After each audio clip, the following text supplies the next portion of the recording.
Ito ang latest update sa Socorro Bayanihan Services Incorporated, ang kulto sa Surigao del Norte na pinamumunuan ni Jeren Esquilario o mas kilala bilang si Senior Aguila.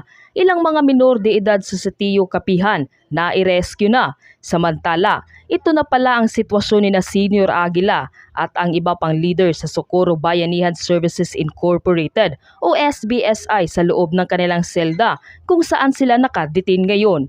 Halina't sabay-sabay nating panuorin at alamin ang video ito. Ngunit bago tayo magpatuloy, huwag kalimutang i-like, share, subscribe, and click the notification bell for more updates and for more upcoming videos. Maraming salamat!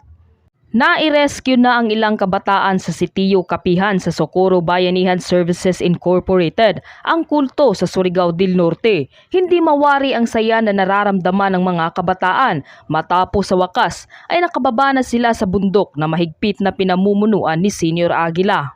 We're doing this for the children, child survivors of the cult who are now with DSWD in Manila.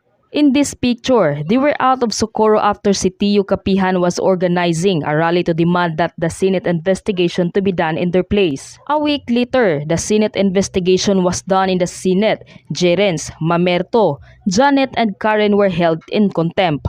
Sa kabila ng hirap na kanilang nararanasan sa kamay ni Senior Aguila ay sa wakas ay nakalaya at nakatakas na rin umano sila sa mapait na kanilang naranasan sa Sitio Capihan sa Socorro Bayanihan Services Incorporated sa Surigao del Norte. Samantala, umapila naman sa Senado ang testigo na si Novi Samandal kay Senator Risa Hontiveros na wag nang palayain ng isa sa mga leader ng Socorro Bayanihan Services Incorporated o SBSI na si Mamerto Galanidad sa custody ng Senado. Ang Vice President na katabi ni Senior Aguila na may katandaan na sa edad na 82 years old.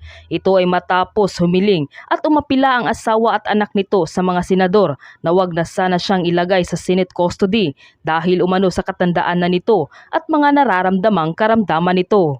Sir, yung pinaka-importanting reason ay ang kanyang health, ang kanyang kalusugan kasi matanda na siya.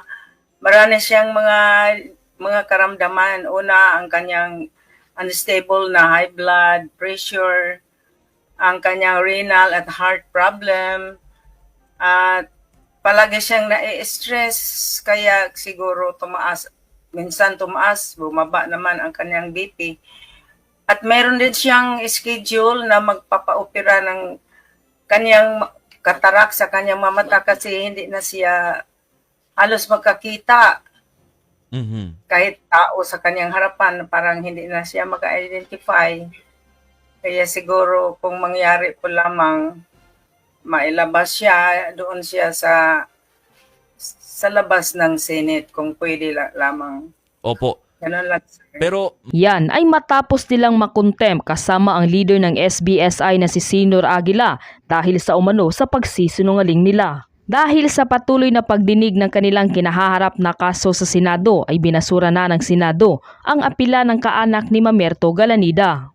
Ngunit sinisiguro naman ng Senado na magiging patas at makatao naman umano ang pagtrato ng Senado kay Jeren Esquilario o Senior Aguila at sa tatlong iba pang leader ng Socorro Bayanihan Services Incorporated o SBSI matapos na maipakontempt ang mga ito sa ginanap na pandinig sa Senado.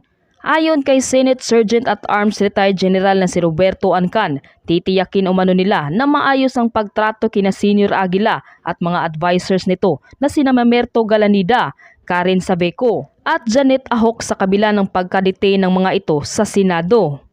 Ang mga lalaki ay magkakasama sa iisang silid habang ang nag-iisang babae na si Ahok ay nakabukod. Naka-aircon din aniya ang mga silid ng mga ito 24/7, may maayos na pagkain, regular na bibisitahin ng mga doktor at maaaring magpaaraw sa umaga. Pinapayagan naman ang pagbisita sa kanila ng mga kamag-anak, kaibigan, mga taga-suporta at ng kanilang abogado. Samantala, ipinagbabawal naman sa mga ito ang paggamit ng kanilang mga cellphone sa loob ng detention at kung may kailangang tawagan ay mayroon naman umanong telepono at cellphone na pwedeng ipahiram sa kanila. Yan ang sitwasyon ngayon ng mga leader ng kulto sa Socorro Bayanihan Services Incorporated sa detention facility sa Senate custody. Ikaw, ano ang masasabi mo sa video ito? Mag-iwan ng komento sa baba.